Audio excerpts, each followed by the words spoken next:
नमस्कार। आज मैं पुनः अपने कहानी संग्रह थाती के साथ उपस्थित हूँ। ये जीवन के बहुत महकते हुए सुरभित पल होते हैं जब कभी रचना धर्मिता को पाठकों के द्वारा सम्मान और स्नेह मिलता है। आज हमारे सुधी पाठकों का ये स्नेह है और ये आदेश है। उसी आदेश और स्नेह के अनुपालन में ही मैं आज दूसरी कहानी थाती की आपके समक्ष प्रस्तुत कर रही हूँ। सुनिए। इस कहानी का शीर्षक है पतीला। शहर से बहुत दूर एक बस्ती, जहाँ पर मेहनत कश और स्वाभिमानी मजदूरों का समूह रहता है। दिन होते ही उनका परिवार बिखर जाता है कमाने के लिए, और दिन ढलते ही झोपड़ी के सामने टिमटिमाते दिए, जिसमें गाढ़ी कमाई का तेल जल जल कर थोड़ी देर के लिए रोशनी का बोध कराता है। ये दिवाली है इन स्वाभिमान के धनी अमीरों की, जो इनकी हर रात रोशन करती है। बबलू बड़ी देर से चूल्हे की तरफ निहार कर यह सोच रहा था कि कब माँ खाना बनाए परोसे और कब वह अपनी भूख मिटाए। माँ बेचारी क्या करे, ले देकर घर में एक ही पतीला है, उसी में सारे काम होते हैं। कल बापू अनाज ले आए, कहीं चूहे न खा जाएं, इसलिए माँ ने पतीले में भर दिया। इसी पतीले से माँ गागर का काम भी लेती है, कपड़े भी इसी में धुले जाते हैं। बबलू ने मन में सोचा, इस बार दिवाली में मैं बगल वाले कुम्हार चाचा के साथ मिलकर दिए बनाऊंगा, और जो भी पैसे मिलेंगे उससे मैं फूटा पतीला बदल कर नया ले आऊंगा, तो माँ को आराम हो जाएगा। फिर क्या था, वह जैसे ही स्कूल से लौटता कुल्हड़ और दिए बनाने में जुट जाता।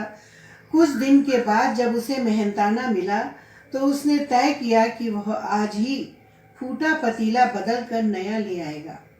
कोठरी से पतीला निकालकर वह यह सोच करके तेज कदमों के साथ बाजार की ओर बढ़ा कि आज वह पतीला लेकर ही लौटेगा।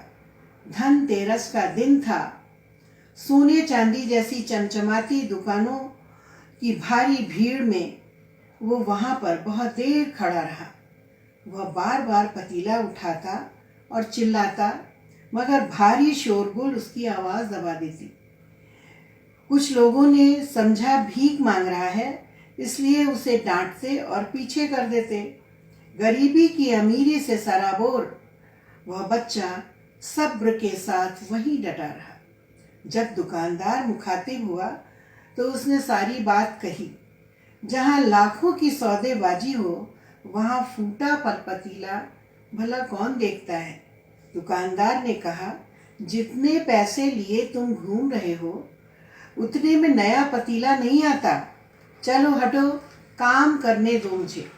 बबलू को लगा कि किसी ने जोर से धक्का दे दिया है। उदास मन से जाते हुए उसने सोचा कि क्यों ना मैं इसकी पेंदी बदला दूं।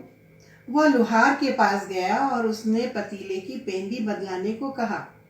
पतीला देखकर लुहार ने कहा, बेटा, मैं न जाने कितने पुराने और टूटे बर्तन बनाता हूँ, ला मुझे दे, मैं नया कर देता हूँ। कुछ देर की ठक ठक के बाद पतीला तैयार हो गया। चमकते हुए पतीले को बबलू ने एक झटके में उठा लिया और मुट्ठी में बंद पैसों को लुहार के सामने बढ़ाते हुए बोला, बस इतने ही पैसे हैं मेरे पास। लुहार ने कहा, मुझे पैसे नहीं चाहिए बेटा, तू जा पतीला ले जा। लंबे कदमों से बढ़ते हुए वह तेज तेज बड़बड़ा रहा था, ये बड़े घर के लोग आज जो भी खरीद कर ले गए हैं ना, उसे अपनी कांच की अलमारियों में सजाएंगे, लेकिन मेरे पतीले में तो मेरी माँ दाल भात बनाएगी और हम सब भाई बहन मिलकर खाएंगे। है ना मजे की बात। अपने सवालों और अपने ही जवाबों में खोए बबलू ने घर में घुसते हुए देखा कि चूल्हा जल रहा है और माँ सिर झुकाए परात में चावल बीन रही है। वह चुपचाप वहां खड़ा रहा।